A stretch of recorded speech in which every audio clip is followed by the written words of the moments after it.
Been on the tractor all day today. Just got it loaded up, and last couple of days I've been trying to do the articles, share some more articles with you, and weather was just absolutely horrible. Yesterday I drove out to the property and I put up a trail camera and put a little corn out in front of it, just trying to get a deer check, see what the population is on that particular area, that portion of the property. We haven't checked that side at all yet, and we've got some really big bucks coming through there, but there are two does, and last year both of them had babies. One had twins, and one of the twins have disappeared, probably predation, a coyote or something got it. The other one had a single baby. Both does are piebald, where they have got big splotches of white on them, where they're not, brown with white under the tail and under the neck and chest area, but they got, a white leg or, a big patch going all the way down the side. They're beautiful deer. And the babies also are piebald. And normally in the wild around here, you may see one piebald every 3 years when you're hunting. They're pretty rare. It's some type of pigmentation defect like albinoism, if that's a word. Like the albinos, have pigment issues. But anyhow, we want to try to preserve those deer, protect them. And so I didn't get them at the area where I normally feed at. They haven't been coming through. One of the babies has, but the others have not. And so I started another area. I will be hunting in this other area, but I got corn out right now to see what kind of deer population we have over there. Hopefully we can find these piebald deer and protect them. But anyhow, I got the camera set up, got the corn out, and went back to the truck to get the articles, and the clouds and heavens opened up and I got drenched. And so what I did when I left, I went the back way, the south way out of here, out of the property. And it's it's 9.5 miles through the woods. And I've got that filmed.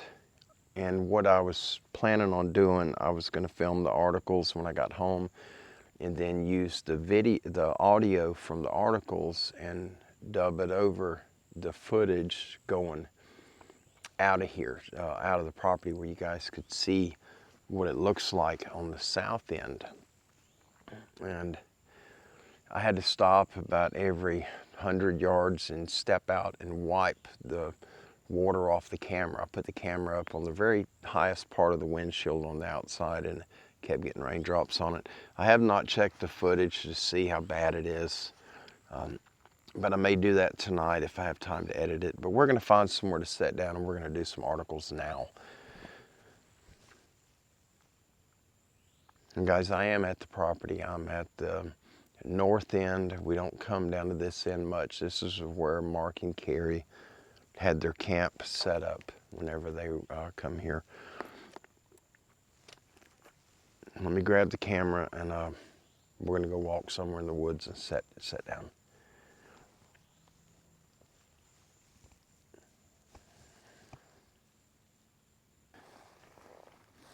I should have brought my water with me. I was not thinking.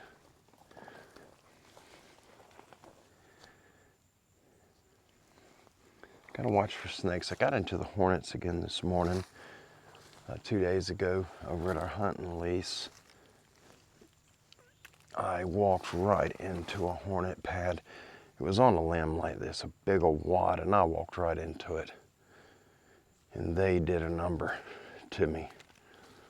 They got me pretty bad.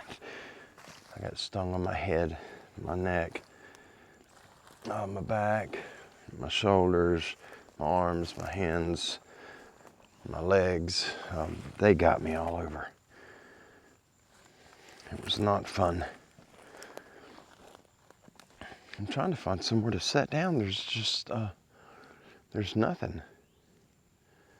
There's no big trees down over here.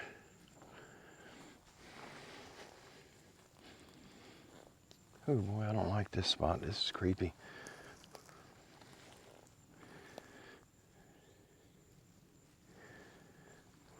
Critters.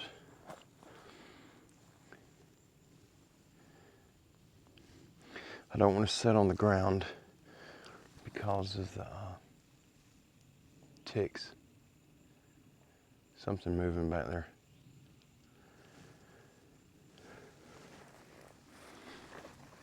Let's follow this trail. This is a deer trail. There's a tree right there. It's really thick, creepy. Creepy, creepy. All right, maybe we'll sit right here. I am so tired.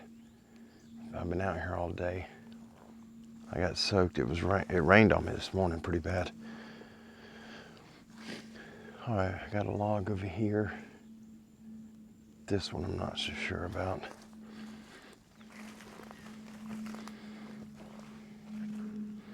Looking for snakes.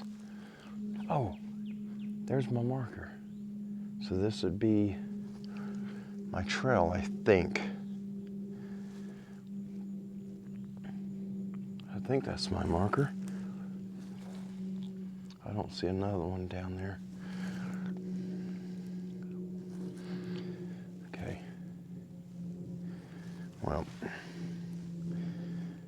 I'll find somewhere to set up in here. Maybe I could set right there. I don't know how rotted it is. If it's bad rotted, it may have fire uncles in it or scorpions. Scorpions love that mess. See another one, another log down there. Okay, let's go over there.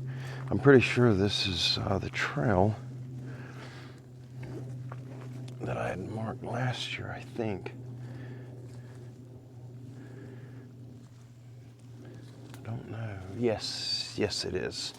I got another flag right there. Okay. Makes me feel a little better. You see how thick it is in here. This is, it's got an ominous feeling in here. It does not feel good at all.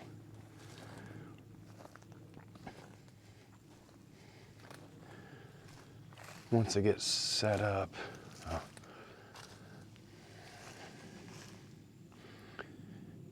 jeez.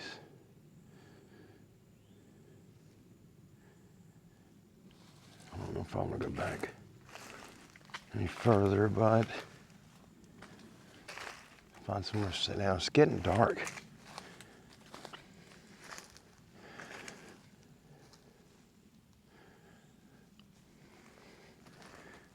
I don't want to be out here if the sun goes down. This trail should take me out to the north gate. Ooh. Yeah, this is a really creepy spot. It feels weird in here. I don't like this at all.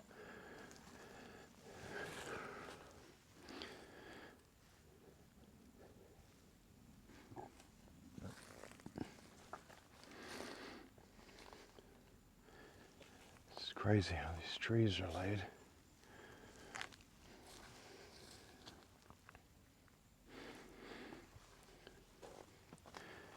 I may just stand up to read these articles.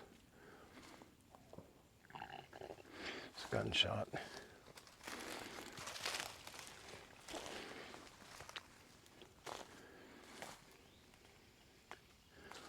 There's a bunch of trees right here. Something living down in there.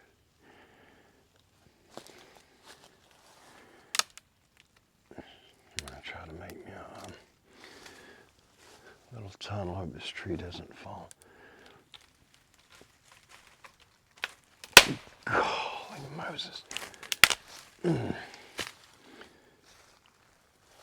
Rotted tree, and I couldn't hardly break the limb on it.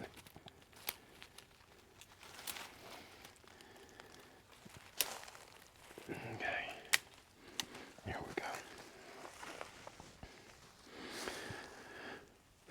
All right, guys, I'm gonna set somewhere in here. This is really thick, geez. That's what I don't like. I mean, that right there looks extremely frightening to me. But that doesn't feel good through there. Okay.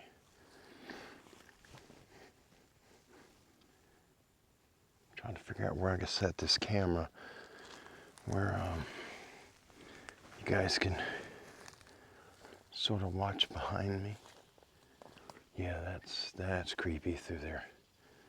I don't even want to go right here to the log. Is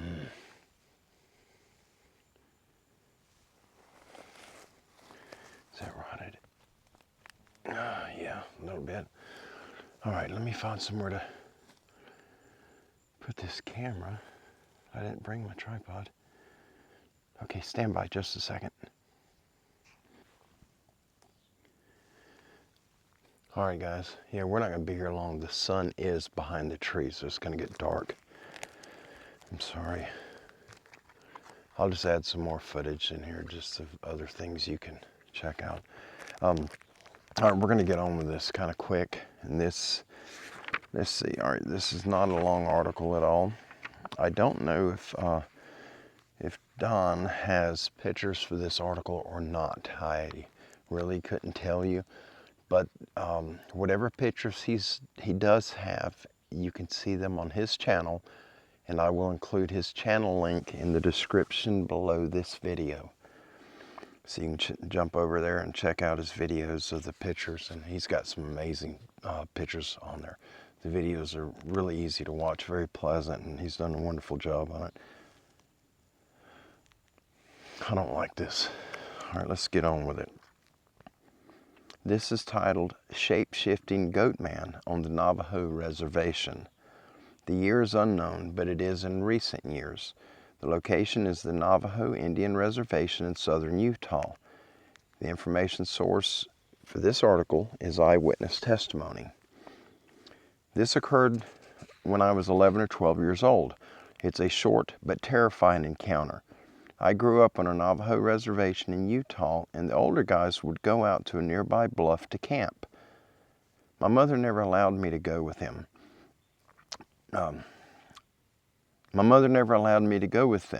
She said they were too old and I was too young. The older I got, the more I wanted to go with them, so one night I sneaked out and followed them out there. It was maybe a half-hour walk out there, and it took everything I had to keep quiet and not get caught. It was a very hard walk, and it was beautiful at night, as I had never been there at that time. There must have been thousands of stars in the sky. It was crazy how beautiful this location was, and just a half-hour walk from my home. Now that the guys were setting up camp and I was hiding, I really didn't know what I was going to do. I must have been short-sighted in thinking I was going to stay out there alone all night and just sleep in the woods. So I decided when they had settled in, I would make myself known and face the repercussions in the morning. I heard a twig snap behind me. My heart pounded and I turned to face whatever was there, and it was my older brother. I tried to explain my reasons for coming out there, but my older brother just told me to shush and be quiet with a weird smile on his face. I turned around and looked at the guys setting up camp, and there was my older brother pitching the tent. But wait, my older brother is behind me right now and telling me to be quiet. And now what I thought was my brother, but really an impersonator, was now standing beside me in the bushes, non-concealed and staring at the campsite. I was too afraid to run or scream. I sat there not making a move, scared to think what would happen if I yelled for my real brother at the campsite, and what this impersonating creature would do. I couldn't help but glance at the creature's feet, and it knocked me back. Was this a demon? He didn't have feet, but he had hoofs like a goat. I heard stories of skinwalkers and of the Goatman, and I thought they were just that, stories. Tears welled up in my eyes as I stared at a being that wasn't my real brother, nor was it human. I got up and ran harder than I ever had, not caring if that thing chased me or not. I grabbed my brother's waist and tugged hard. At least I was away from that thing. They all knew I was scared and asked me why I was crying. They drove me home that night and they never told on me. I never spoke of that night to anyone, not even my brother. No one would believe me anyway. Even after all these years, I still wince when my brother smiles at me. Oh, that's creepy.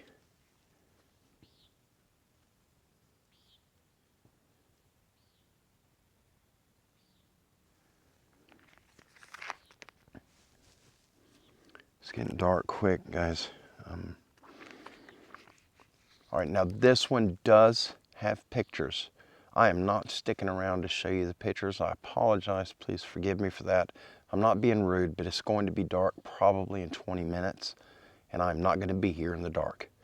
Yes, I am scared, and if that's funny to you, then maybe I can join you in laughter, but I'm petrified to be in the woods at dark, especially by myself. All right, guys, this is a short article. It is titled, "The Michigan Dogman Sightings from the 1700s to 1991. As sightings of the mysterious creature known as the Dogman continue to be reported in North America, there are alarmingly more than you think. Many people are left wondering just what exactly is this thing. The first reported sighting of a dogman in North America dates back to the 1700s when a man named David Cummings, who claimed to have encountered the creature while hunting in the woods near what is now known as Paris, Michigan, Green Charter Township in Mecosta County. Since then, many other sightings have been reported, with most witnesses describing the creature as having dog-like features, but movements more like a human. One of the most well-documented stories about the Dogman comes from a man named Stephen Cook, who claims to have encountered the creature while camping in the Upper Peninsula of Michigan in 1991. According to Cook, the Dogman came into their campsite where he and his friends were sitting around a campfire, and it began circling them while growling and snarling. That's creepy, and there are a lot of pictures with this article. There's a ton of pictures with this article. There's 16 pictures that go with this. I think it's 16, or maybe it's 16 pages total. But anyway, it's a bunch of them. It's 15 or 16. Let me check, see what this one is. This has quite a few pictures. I'm trying to see how long this article. All right, this is pretty long. We're going to do it anyway, and then I'm leaving. It's 7 pages. I'm on edge. I don't like being here, especially behind me. I'm just really creeped out. I'm not hearing nothing behind me. I'm hearing something over that direction. It sounds like a small animal, like a rabbit or something. All right, this is titled, "The Top 10 Historical Accounts and Evidence of the Yeti." The preface reads, "With many explorers making trips to the Himalayas over the centuries, there are many tales about the Yeti from Sherpas who are clearly believers themselves. There are similar stories from local villagers all along the Himalayas, from Arunachal Pradesh to Ladakh, and even though the names change, they seem to be talking about 3 kinds of Yeti that range in size and environment. First and largest is the terrifying Zute, who stands between 8 to 15 feet tall when he is on his back legs. However, he prefers to walk on all 4s. He can kill a yak with one swipe of his claws. The second, there is a smaller Chute or Thelma, a little reddish-colored child-sized creature who walks on 2 legs, and he has long arms. He is seen in the forests of Sikkim, India, and Nepal. Third is the Mete, who is most like a man and has orange-red hair on its body. He attacks humans and is one of the most often depicted on monastery wall paintings. Yeti or Yeti is a mutation of his name. He looks most like the Tintin in Tibet Yeti.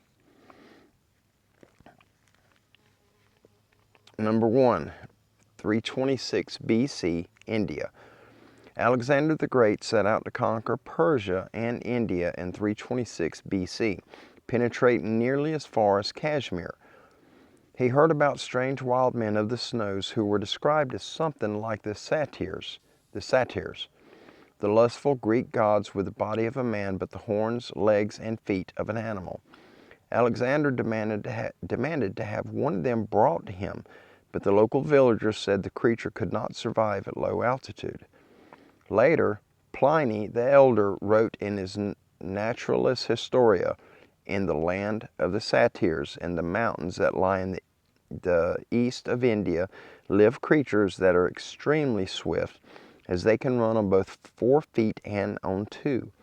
They have bodies like men, and because of their speed, they can only be caught when they are ill or old." Number 2.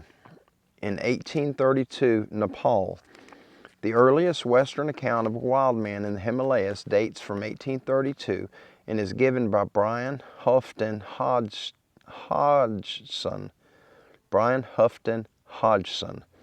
The court of Nepal's first Englishman permitted to visit this forbidden land.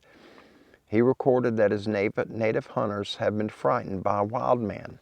Religion has introduced the Bandar monkey into the central region where it seems to flourish, half domesticated, in the neighborhood of temples and in the populous valleys of Nepal proper.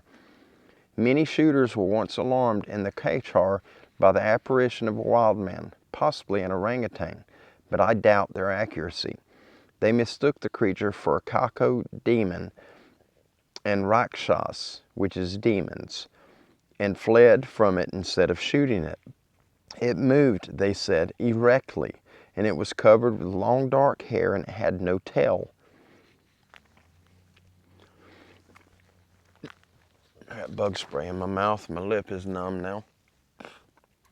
Sorry. Number 3. In 1888 in Tibet. One of the best-known explorers of Tibet and a member of the British Royal Society's Club, William Hugh Knight, said that he had seen one of the wild men from fairly a close distance some time previously. He hadn't reported it before, but felt that due to the statement about man-like footprints that was made by Howard Bury's party, he was now compelled to add his own evidence to the growing pile. Knight said that the wild man was a little under 6 feet high and almost stark naked in that bitter cold. It was the month of November. He was kind of pale yellow all over, about the color of a Chinaman. A shock of matted hair on his head, little hair on his face, and highly splayed feet and large, formidable hands. His muscular development in the arms, thighs, legs, back, and chest was terrific. He had in his hand what seemed to be some form of primitive bow. Number 4. In 1889 in northern India. The first sighting of Yeti footprints by a Westerner was made by the English soldier and explorer Major Lawrence Waddell. He was a professor of Tibetan culture, a professor of chemistry, a surgeon, an archaeologist, and he had roamed Tibet in disguise. He is thought by some to be the real-life precursor to the film character Indiana Jones. One of his theories included a belief that the beginning of all civilization dated from the Aryan Sumerians, who were blonde Nordics with blue eyes. These theories were later picked up by the German Nazis and led to their expedition to Tibet in 1938 to 1939. While exploring the northeast Sikkim, India in 1889, Waddell's party came across a set of large footprints which his servant said were made by the Yeti, a beast that was highly dangerous and fed on humans. Waddell said some large footprints in the snow led across our track and away up into the higher peaks. These were alleged to be the trail of the hairy wild men who are believed to live among the eternal snows, along with the mythical white lions whose roar is reputed to be heard during storms which could simply be avalanches. The belief in these creatures is universal among Tibetans. None, however, of the many Tibetans who I have interrogated on this subject could ever give me an authentic case. One of the most superficial investigation, On the most superficial investigation, it always resolved into something heard tell of. These so-called wild men are evidently the great yellow snow bear, which is highly carnivorous and often kills yaks.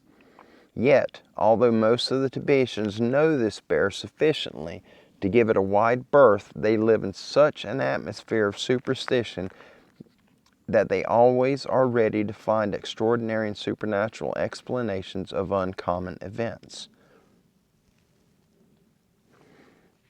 Number 5.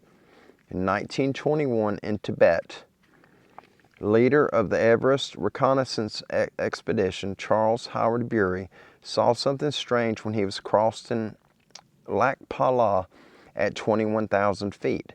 Howard Bury was one of the extraordinary Everest explorers. He was wealthy and moved easily in high society. He had a most colorful life growing up in a haunted Gothic castle at Charleville, Offaly County, Ireland. Then in 1905, he stained his skin with walnut juice and traveled into Tibet without permission, being ticked off by the Viceroy of India, Lord Curzon, on his return. Tibet must have been crowded with heavily walnut-stained Englishmen at that time.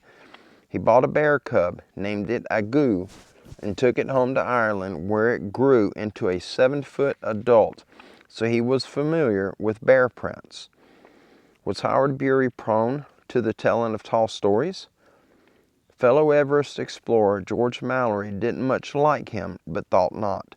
The story he brought back seemed entirely plausible to fellow members of the Alpine Club. He was a careful observer of nature and a plant hunter. Primula burriana is named after him. Howard Bury's diary notes for September 22, 1921 read, "We distinguished hare and fox tracks, but one mark like that of a human foot was most puzzling. The coolies assured me that it was the track of a wild hairy man, and that these men were occasionally to be found in the wildest and most inaccessible mountains." Later he expanded the story. He reported that the party, including Mallory, who also saw the tracks, was camped at 20,000 feet and set off at 4 a.m. in bright moonlight to make their crossing of the pass. On the way they saw the footprints, which were probably caused by a large loping gray wolf, which in the soft snow formed double tracks rather like those of a barefooted man. However, the porters at once volunteered that the tracks must be that of the wild man of the snows, to which they gave the name Mi Ta Kangmi.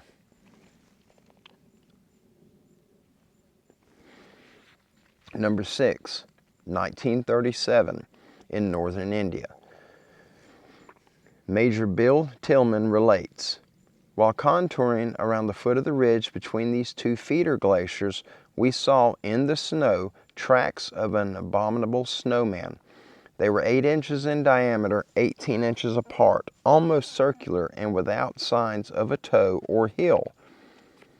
They were 3 or 4 days old, so melting must have altered the outline. The most remarkable thing was that they were in a straight line, one behind the other, with no stagger right or left like a bird's spoor. A 4-footed animal walking slowly puts its hind foot in the tracks of its forefoot, but there are always some marks of overlapping, nor are tracks immediately in front of each other. However many-legged it was, the bird or beast was heavy. the tracks being nearly a foot deep. We followed them for a while until they disappeared on some rock. The tracks came from a glacier pool where the animal had evidently drunk, and the next day we picked up the same spoor on the north side of Snow Lake. The Sherpas judged them to belong to the smaller type of snowman, or Yeti, as they call them, of which there are apparently two varieties. The smaller, whose spoor we were following, which feeds on men, while his larger brother confines himself to a diet of yaks. My remark that no one had been here for 30 years and that he must be devilish hungry did not amuse the Sherpas as much as expected. The jest was considered ill-tamed, as it perhaps was. The three of us standing forlorn and alone in a great expanse of snow, looking at the strange tracks like so many Robinson Crusoes. Tillman speculates on the nature of the creature. A one-legged carnivorous bird, weighing perhaps a ton, might make similar tracks, but it seems unnecessary to search for a new species when we have a perfectly satisfactory one at hand in the form of the abominable snowman. New perhaps to science, but old in legend. They followed the tracks for a mile. His diary notes tersely, 16 inches apart and about 6 to 8 inches in diameter. Blokes say it is hairy like a monkey. It's got round feet. Oh, I'm getting ate up. Number 7, 1951 in Mount Everest. Explorer Eric Shipton relates, it was one of the glaciers of the Menlung Basin at a height of about 19,000 feet that late one afternoon we came across these curious footprints in the snow, the report of which has caused a certain amount of public interest in Britain. We did not follow them further than was convenient, a mile or so, for we were carrying heavy loads at the time, and besides, we had reached a particularly interesting stage in the exploration of the basin. I have in the past found many sets of these curious footprints and have tried to follow them, but have always lost them on the moraine or rocks at the side of the glacier. These particular ones seem to be very fresh, probably not more than 24 hours old. When Murray and Berdelian followed us a few days later, the tracks had almost obliterated by melting. Sentin Singh, who had no doubt whatever that the creatures, for there had been at least two, that had made the tracks were Yetis or wild men, and he told me that 2 years before he and a number of other Sherpas had seen one of them at a distance of about 25 yards at Thayang Bosch.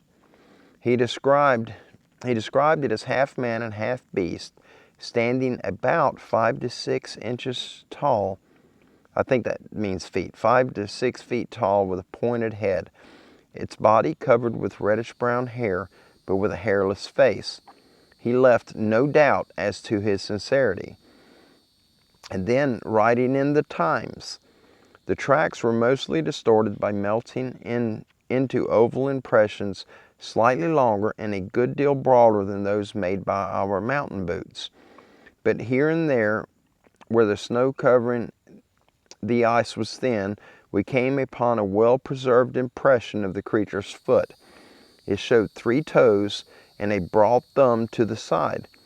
What was particularly interesting was that where the tracks crossed the crevasse, one could see quite clearly where the creature had jumped and used its toes to secure purchase on the snow on the other side.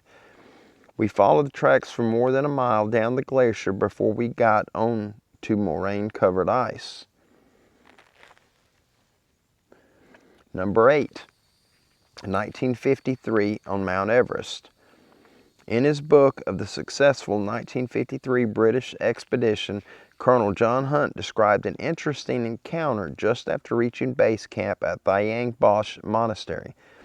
That afternoon, we paid our first official visit to the monastery at the invitation of the monks. There was a simple ceremony to perform on arrival, the laying of the scarves on the thrones of the present abbot, as he was a young boy, but was away in Tibet. Coached in this formality by Tenzing, I also presented to the acting abbot our expedition flag. We were briefly shown around the sanctuary, after which a meal was served in an upper room. Seated with Charles Wiley and Tenzing beside our host was a rotund figure robed in faded red. I questioned him about the Yeti, better known to us as the abominable snowman. The old dignitary at once warmed up to this subject. Peering out of the window onto the meadow where our tents were pitched, he gave a most graphic description of how a Yeti had appeared from the surrounding thickets a few years back in winter when the snow lay on the ground. This beast, loping along sometimes on its hind legs and sometimes on all fours, stood about 5 feet high and was covered with gray hair, a description which we have heard from other eyewitnesses. Oblivious of his guest, the abbot was reliving a sight imprinted on his memory as he stared across at the scene of this event. The Yeti had stopped to scratch. The old monk gave a good imitation, but went on longer than he needed to have done to make his point. It had picked up snow, played with it, and made a few grunts. Again, he gave us a convincing rendering. The inhabitants of the monastery had meanwhile worked themselves into a great state of excitement, and instructions were given to drive off the unwelcomed visitor. Conch shells were blown and the long traditional horn sounded. The Yeti ambled away into the bush. Number 9. In 1966 in Nepal. Some of the Sherpas I climbed with had stories about family yaks being attacked and yak herders terrorized by a creature that sounds like the enormous zute. In 1986, in Namche Bazaar, capital of the Sherpa Khumbu region, I met Sonam, Hisha Sherpa. 20 years previously, he had been grazing his yak and cow crosses called Zo, high on a pasture. During the night, he heard loud whistling and bellowing while he cowered with fright in a cave with his companions. They were sure they were going to be killed by the zute after it had finished with their livestock. In the morning, Sonam and his men found that 2 Zo had been killed and eaten. There was no meat or bones remaining, only blood, dung, and intestines.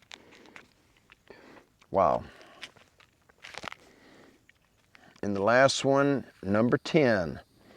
This was in 1970, Annapurna, Nepal.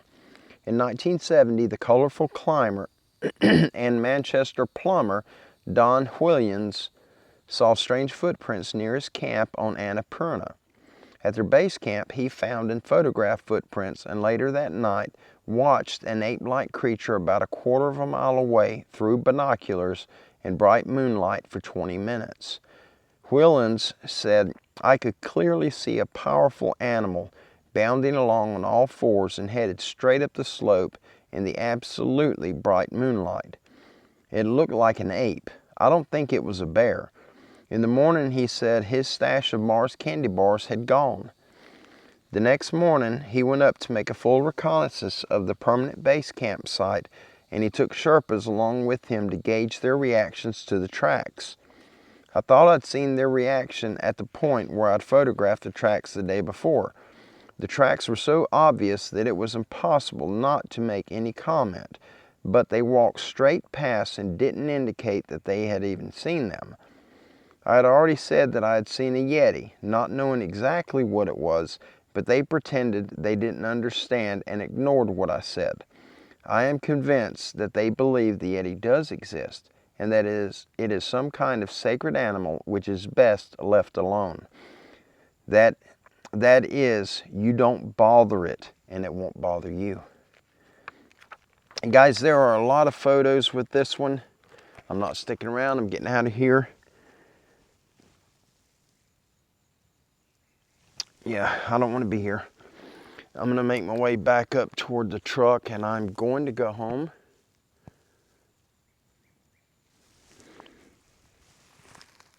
It does not feel good here. sort of nauseous feeling. I'm going to take the camera off. Okay. Ow! Caught my head.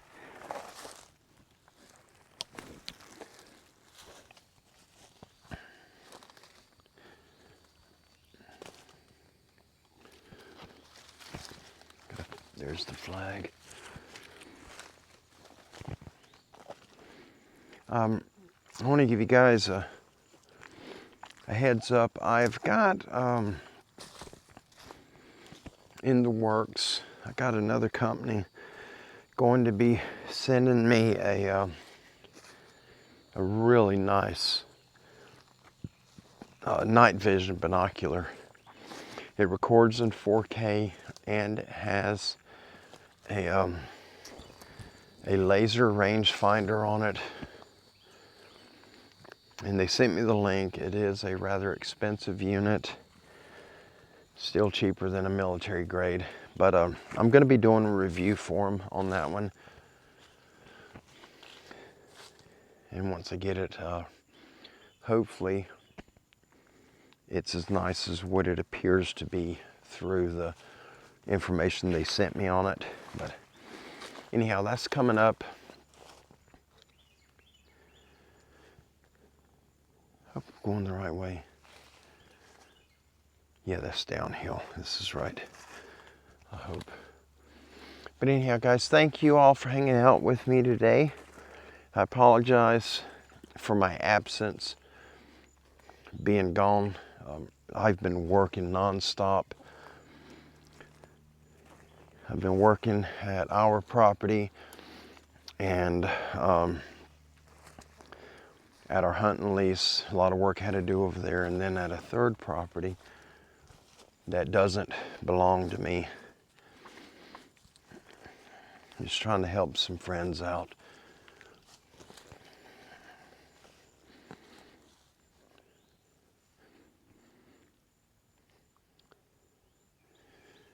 I'm trying to do a live show, but I just can't do it. Chrissy's still staying with us, and when she's able to work, she has to work at night because she can't breathe during the day. And so she gets in anywhere from 8 o'clock till 11. And it's just not quiet in the house at night for me to be able to do a live show. If the weather was straightened up where it could be dry for a little while, I could do it outside. But anyhow, thank you all for hanging out with me. I love you. God bless you. You'll have an amazing afternoon. And I'll certainly see you here in the very near future. Maybe we can find a spot where I can do a live show. Let me change my setting. I might be able to do it over at the pig lease, but there's been so much rain. It is flooded over there. We got the trap baited up. I put the trap together, got it baited up. We went back in there and wrapped it in chicken wire on the inside. We're going to try to catch this mama and babies and relocate them. We got 2 mamas with babies. One of them, the babies are really, really small. They're, I don't know, probably 8 pounds a piece. They're a little smaller than an average house cat. And I don't want them to get killed. So we're going to see about relocating them to a different part of the lease where nobody hunts, where if they stay there they'll be safe. But anyhow, that's in the works. We'll have some more articles for you guys here coming up soon. I'm going to get to the truck. I'm going to go home. It's getting dark, and I don't want to be here when the sun goes down. It is not for me. But y'all have a good evening. God bless you, and I'll see you soon. Be safe, be kind, be blessed in all you do. Bye-bye.